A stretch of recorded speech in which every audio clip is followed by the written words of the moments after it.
Welcome to Confirmation Bias, presented by the League Ambassadors. I'm Ambassador Kenny Ken, and when the Dodgers make the World Series, Fox should bring Vin Scully in to broadcast all of the games. And that's my confirmation bias. I'm Ambassador Junior Blue, and I switched from DirecTV to Time Warner just so I could watch the Dodgers, and it's paying off this season, and that's my confirmation bias. I'm Ambassador Dad, and in Major League Baseball, we're more than halfway through the season, and it still doesn't fucking matter yet. We won't find out anything for real until September, and that's my confirmation bias. And I'm Ambassador Chef Curry. Any of you who believe that my Orioles can't make a second half playoff push don't believe in miracles. There was once a time I didn't believe my skin would be darker than Sammy Sosa's, and look at me now. And that's my confirmation bias.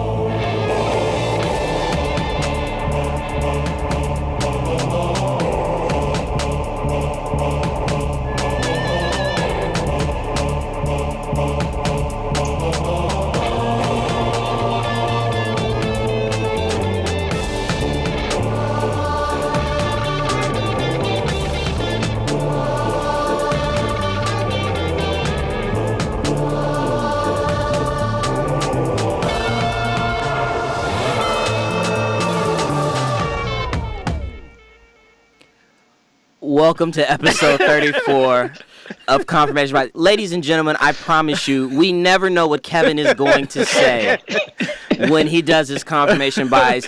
And for those of you that do not know what Kevin is talking about, number one, Please, quickly. Google Sammy Sosa, but then also go to our website, theleagueam.com, and the profiles page and see what Kevin looks like. And you will appreciate the humor.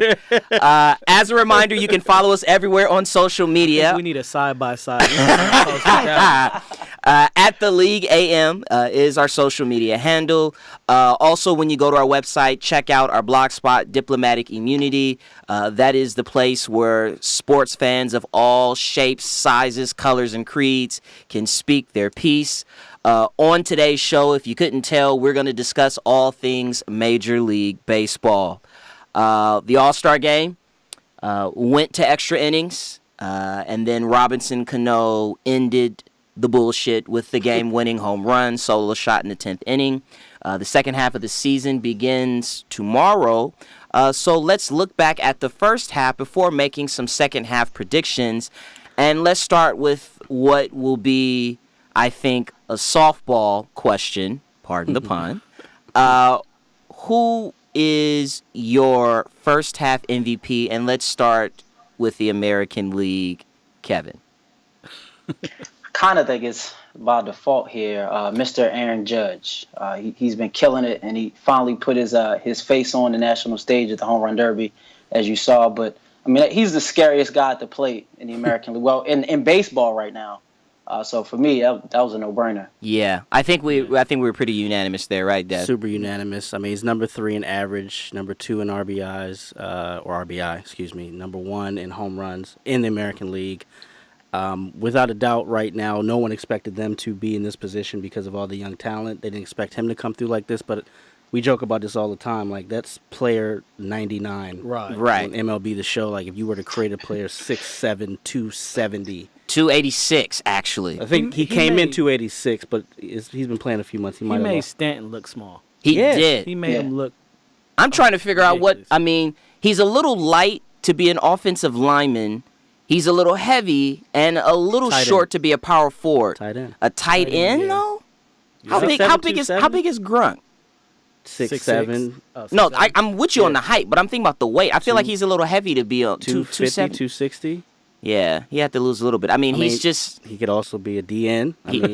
A DN, there you go. Yeah, that's what he is. He's an inch shorter and, 10, 15 pounds heavier than LeBron James. Yeah, he's a lab creation, is what It's he not is. fair. Like a creative player. Okay, so in the National League, I believe the Johnson brothers, you guys had the same first half MVP, and that was Mr. Paul Goldschmidt. That is correct. If not for the Dodgers, Arizona would have the best record in National League, right? So I think he's most all-around player. If you look at everything, I mean, nobody's really standing out like Judge is in the American League. Mm-hmm. So for the sake of this argument, I think that would be wise. Just all around, like his average is like in the top 5. Home runs is somewhere around there. He's getting on base. He's bringing in runs. Les, I think we had the same guy, right? Bryce Harper. Bryce Harper, yeah. Really, it's a bounce-back season for him. He was hurt last year. His numbers are almost identical to his MVP season. Mm-hmm. He's leading the NL in on-base percentage. He's second in OPS, batting .325. His team is in first place. I mean, really, he's doing what he got to do. And like Dev said, there's no real standout. I mean, there's a lot of candidates, but I feel like he's right there with them. Kevin, you have something to add on Goldschmidt? Yeah, just in terms of his numbers, Devin mentioned he's batting, 312, 20 home runs, 99 RBIs. But, of course, you got the Dodgers that are there that are kind of keeping him second in the division and really overshadowing what they're doing just because it's Arizona. Most people would be giving them the credit that they would if they were actually winning the division. Yeah, I went with Bryce Harper as well. He had superior numbers than Goldschmidt. And also the fact that Washington losing Trey Turner, I think, was a huge thing. They still have David Murphy, but Bryce Harper, he's gotten off to a good start. He's a really good two-way player, as we saw even in the All-Star game. Great catch out in the outfield. But I feel like, and we'll get to this a little bit later, I think that there's some other, to your point, Les, some other players that will emerge in the National League. Well, the reason my knock against Bryce is not really a knock. I mean, there's 2 other cats on that team that are having similar numbers to his. Mm-hmm. And they are leading their division, but like I said, if it wasn't for you guys, kudos to you guys killing it right now, it would be the Diamondbacks. Moving on to the Dodgers and the Houston Astros, far and away the 2 leading teams in baseball. The last time, in fact, that there have been a pair of 60-win teams at the first half was 1969. It was you guys' Baltimore Orioles and the Chicago Cubs. Now, in 1969, the Cubs didn't make the playoffs, and the Orioles lost in the World Series.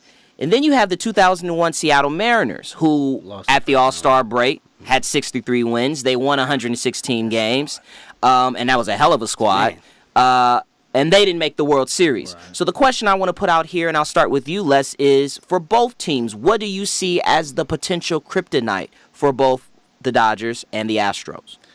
With the Astros, as funny as it sounds, they're too home run heavy. I mean, there's literally only been 2 teams in the last 25 years that have won the World Series leading the league in home runs. I mean, that's, once you get in the playoffs, once you get to the World Series, you're facing pitchers who are the top, you're not facing a 4 or 5 pitcher. You're facing the 1, 2, 3. One thing, worst. Well, first of all, do you agree with that, Devin? And then the question I have to go with that is, I mean, we're looking at a season where there's a lot of home runs being hit, and I don't think and I don't think rate. and I don't think that's going to change. But just think, 25 years ago, was a lot of home runs being hit then too. It's the same. It's the same thing. I mean, you still look at 99, 97, 98 when all the home runs were being hit. You still had teams who led the league in home runs. Didn't win the World Series. Only the 09 in the last 25 years, 09 Yankees and 13 Red Sox. You agree with that, Dev? I don't agree with that in particular. I just think because, and I mentioned something about a theme in prep, but to me, it's going to come down to experience with them not having experience in the postseason. And it comes down to who is hot. It's more like a March Madness in baseball, like Les said a few months ago, than it is right now, which is why that was my confirmation bias. It doesn't mean anything right now. On paper, if this is a video game, hands down, they should get there. But they just haven't been through that fire yet. Not to say that they can't, they won't, but they just haven't done it yet. So I think experience will be their kryptonite. Kev? Yeah, for Houston, the same thing, but look at who they will be playing against. If for any reason they were to go up against Boston, the team that's been there, that's battle tested, that has the pitching, and is built for playoff baseball. It's almost like it's a different sport during that time of year. Mm-hmm. And being a team that hasn't gotten that far would have to play some games in Boston. Let's say if they match up in October, cold weather games, it's just their inexperience, I think, could definitely be a fault for them. And but for the Dodgers, if we were going there, the one kryptonite I would give them is one of their strengths. Actually, is Mr. Clayton Kershaw. I'm sure you guys don't want to hear it, but when playoffs roll around, he comes up small. Well, before we get to the Dodgers, the one question I would pose about the Astros, and I think what could be the kryptonite issue there, piggybacking off of the pitching, is I don't know who that number 3 starter is. And what I do know about playoff baseball is you need to have a third starter. They've got Dallas Keuchel. Keuchel. I think it's Kershaw. Yeah, I'm like, Where's the? I hear R. I don't see an R though. And And then then one. Exactly. and then Lance and Lance McCullers. Both of those guys combined are 16-2. They've got a sub-3 ERA.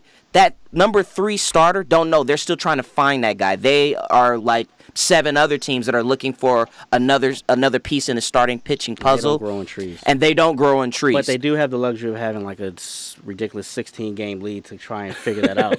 Yeah, but that's fine. I mean, Yeah. I think without question they're going to make the playoffs. But it's, in terms of, because right now I think a smart bet is to say the Dodgers and the Astros are going to make the World Series. And so I think projecting and looking ahead in the playoffs, along with, looking at the over-reliance of the home run, and then what you talked about, which I think is a very good point, Devin, about experience, you need that third pitcher. Who is that third pitcher? Yeah. Now, the Dodgers and Clayton Kershaw, taking bias out of it as much as I can, I think Kershaw, he answered that question in last year's playoff run. However, I will stay with pitching and say I think we also need a legit number 2 pitcher. I think Rich Hill, he's pitched well going to the All-Star break, but I don't like the way he's looked. And then Alex Wood has been outstanding. Right. But if Alex Wood is my number 2 going into the playoffs, You're a little worried, even with the ERA at 1.8. Exactly. What you got for kryptonite? Les? Mine was pitching also, but I have a concern that in the playoffs, I mean, now Dodgers pitchers, they don't really go past the 6th inning. A lot of pitchers get out in the 5th inning, and then we rely on our bullpen to get us to Kenley Jansen or get us to Baez. And, when you get into the playoffs, relying on a bullpen normally doesn't work. So that's my kryptonite from them. There's the starters not being able to give you 7 strong innings. Dev? For me, you guys gotta hope I just don't go to any of their playoff games. Every time I go to a Dodger game, they take that hot L. But all jokes aside, I agree with all 3 of you guys. I think although he did do better, but I mean for his caliber, Kershaw's got to step up. And where is the number 2? Like you said, I think it is pitching. Yeah. If Omar were here, I think what he would say about the bullpen point is our depth at pitching should allow for some of these back-end starters to also serve as bullpen players, and the fact that we're scoring a lot of runs because we're abusing that 10-day. Yeah, we're killing the 10-day rule, Yeah. but we're also scoring a lot of runs thanks to the emergence of Cody Bellinger. Right. So I think if we can get it to 5 or 6 innings, I think, and we've seen that from before, most recently with the Kansas City Royals. That was their formula was, hey, we just need 5 innings out of our starters. But their bullpen was fucking ridiculous. Yeah. Out of this world. Okay. Kevin, division leader most likely to fall off here in the second half. In any specific league or whichever league. I was looking for just in one team in particular, but it doesn't. Okay, this is it's wishful thinking, and I can admit that. I'm gonna put my bias. I wonder what team this is going to be. And I'm just gonna say, just think about it. It's possible that if the Red Sox, if they're pitching that they've invested, just hear me out. If they're pitching that they invested so much time, so much money, and doesn't pan out, they are vulnerable. They're the only American League division winner without a winning record on the road. Which I think may hurt them outside of Fenway. But again, that's what I'm hoping for. I don't think it's as wide open as it is in the National League, but just going back to the American League, I think and I hope that it's those Red Sox. Talk that shit into existence, Kev. To your point, the last time in the American League that all division leaders held the lead throughout the season was 2013, and the National League was 2009. Who's your team, Devin, that's most likely to fall off in the second half? I believe it's going to be the Indians. Their RBI leader is on the DL, which is Lonnie Chisenhall. Their starting second baseman, Jason Kipnis, is out as well, who should be back beforehand. But they're only 2.5 games up on the Twins. And the Twins have found themselves in this position despite themselves. They're like the 7th worst team in the league with run differential, which means, to me, they're winning close games, and the ones that are losing, they're just getting blown the fuck out. They are minus 160 in runs. But the only thing about them, and this is the only caveat to this, is that when play resumes tomorrow, their first 12 games against the Astros, the Yankees, and the Dodgers. Who is this? Cleveland? No.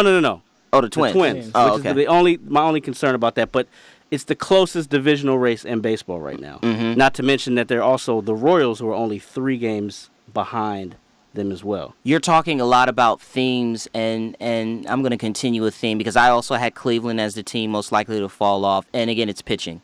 I can't name a starter after Corey Kluber. And They can't. And then the other thing is last year, if you remember, they made a huge deal to get Andrew Miller to shore up the bullpen. They gave up 4 prospects in that deal to get Andrew Miller.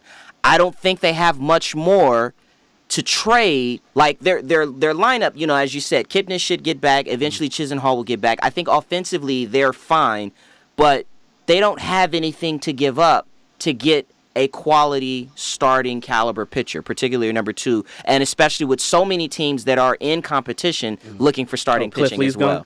Yeah, Cliff Lee's long gone. He turned into a bar. Les, who's your American League team? It was Cleveland also. Okay. Mainly because something we'll talk about is the teams below them is going to be a problem for them. Okay. Yeah. Okay. National League. Who you got in the National League? Devin? National League team, I think it comes down to whoever. The thing is this: that National League West is pretty tight. I think one of those 3 under you guys fall off and don't make it, and opens up the door for another wild card. To be honest, I don't know which one. Okay. So not necessarily a leader. You just feel like one of those 3 teams. One of the 2 teams. One of the 2 teams are just going to fall off. Colorado's already falling off. Okay, and then Les? I had the Brewers, and once again, I feel like the second half of the season, you're going to be looking out for the St. Louis Cardinals, the Chicago Cubs, and I really don't think that the Brewers can hold up what they did in the first half. I mean, just if you look at the Cardinals, as much as I hate them, they have a top 3 pitching staff as far as ERA is concerned, and they have a top 10 offense. They're going to end up overtaking the Brewers. And the Cubs today just made a deal to get Jose Quintana from the Chicago White Sox. I mean, last time we covered baseball, when we talked about it, the preview, or not the preview, but just sort of like reviewing the season, at that point Milwaukee was in first place, and we was expecting them to fall off. They're still here. Kevin, is that your team in the National League? Definitely. And there's no real knock on them, but it's for the similar reasons that Les pointed out. They, after all of that, they only have a 5.5 game lead over the defending champs. And I mean, again, with baseball, it's a marathon. It's not a sprint. And I don't see them being able to hold this up for the long term. Okay. So I'll stay with you, Kevin. Team most likely to make a run in the second half, and we actually had the same team, and it's a team that Devin just got through shitting on. Coincidentally, the Minnesota Twins. Why did you have the Twins, Kev, as your team to make a run in the second half?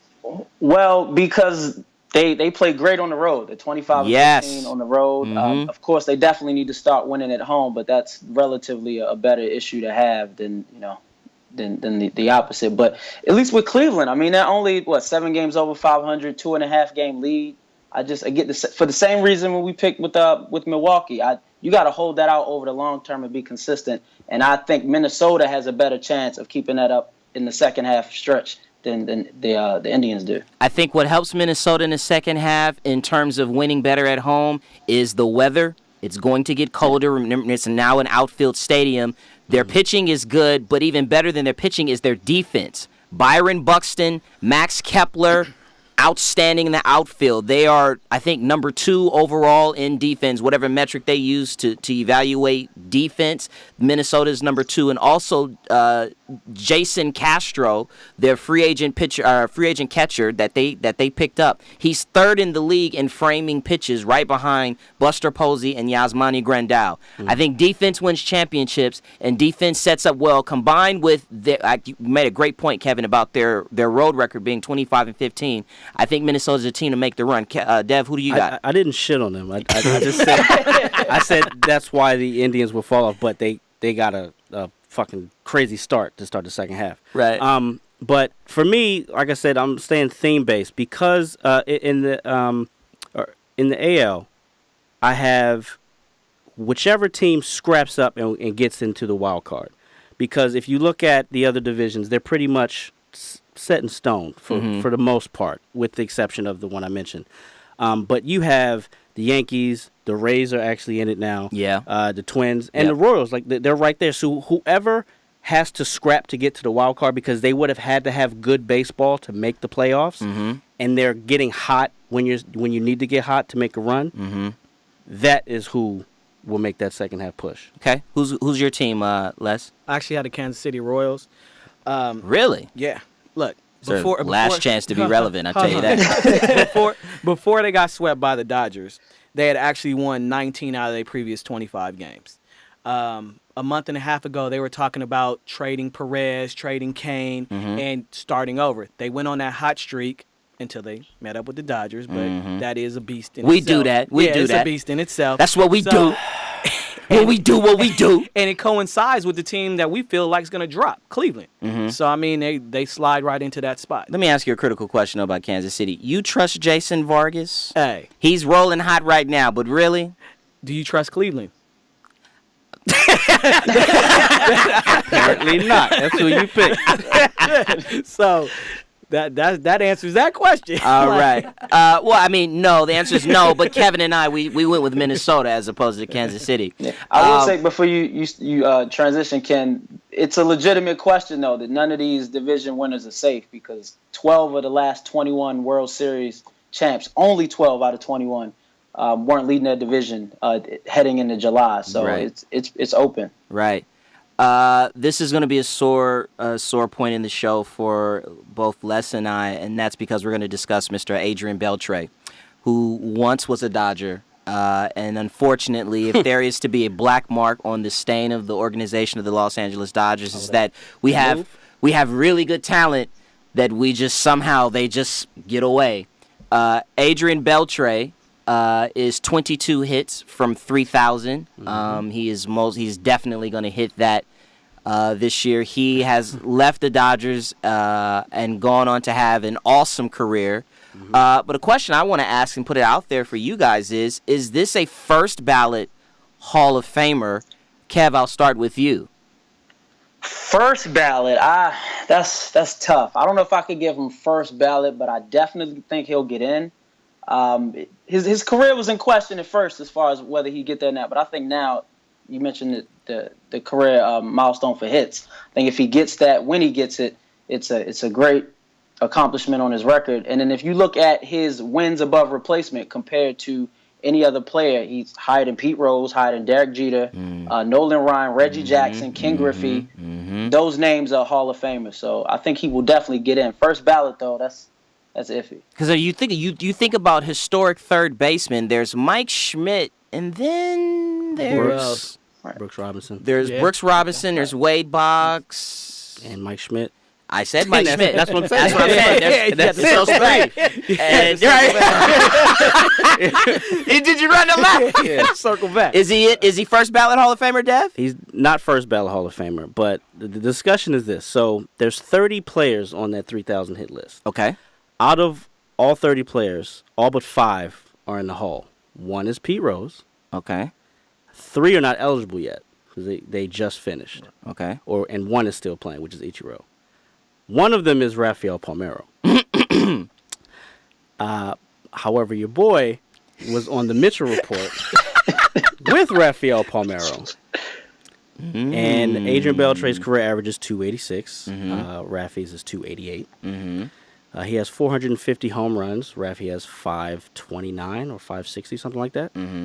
Beltre has 1,600 RBI. And Rafi has 1,800. And Rafi's no longer eligible right now because he missed the votes. So I think that Mitchell report thing might get him. But do you think the Mitchell report or the fact that he lied in front of a jury? Yeah. I think that's more damning. That's what's damning to Palmeiro. Yes. And then came back But- and busted. And also Beltre, as much as we've talked about offense, he's a legit defensive third baseman. He's one of the great two-way players at that position, definitely. Who's a better player, Rafael Palmeiro or Adrian Beltre? I would say Adrian Beltre. You think so? Yeah, Palmeiro. I mean, Palmeiro hit home runs for sure. He Under the influence. not at first though. But I mean, you look at the numbers, yes, but we know how fickle the writers are in baseball. There are certain people that should be in that aren't, and they also have a don't they have a first ballot rule anyway where they snub everybody on first go, or is that done now? I don't know. Because some old timer didn't get in the first time, so we have to deal with tradition. I thought that's what they did. I'm pretty sure Derek Jeter's going to get in. He's going to get in. The first ballot, time. yeah. First time. Yeah. Les, first ballot? No. I mean, Really? I I'm honestly, surprised by this. No one thinks he's a first ballot Hall of Famer. I mean, you can rack up numbers in 20 years. You know, so I feel like that he'll get in second, third. I don't think the Mitchell report, but baseball is one of those sports where they don't just say you're in first ballot because you have X amount of numbers. Okay, we'll go in reverse with this. World Series prediction. I'll start with myself. Dodgers, and close your ears, Kevin and Devin, Yankees. I think Aroldis Chapman and Dellin Betances with homers from Aaron Judge. Remember, Gary Sanchez missed a whole lot of the first half, and he is a masher just like Aaron Judge is. All they got to do, we talked about it earlier, is get it to Dellin Betances in the 7th inning. They Yeah, gotta get it there, though. Yeah, they got to get it there. That's going to be a problem. You got to get it there. Les, who's your World Series prediction? They can close their ears again. It's going to be the Dodgers and Red Sox. Wow. Okay. Devin? I'm going to stick with my theme, ladies and gentlemen. Whoever the fuck gets hot. And I'm not saying that to, hate on anyone or anything like that. It's just such a long grind, and it never works out the way it is. Not like basketball. It doesn't work out that way. Somebody's going to get fucking red hot. You guys could get complacent down the stretch. Oh, we haven't won a World Series in almost 30 years. We're not getting complacent. Kevin? I'm gonna go against my own thinking and agree with Les. I think the Red Sox, if I'm wrong about them dropping off and their pitching does come through, I think it's enough to get them there. And I think they will go against, I'm rooting for some more voodoo, the Washington Nationals, who I think they'll get over the DC. It always comes out somewhere less. So hold on.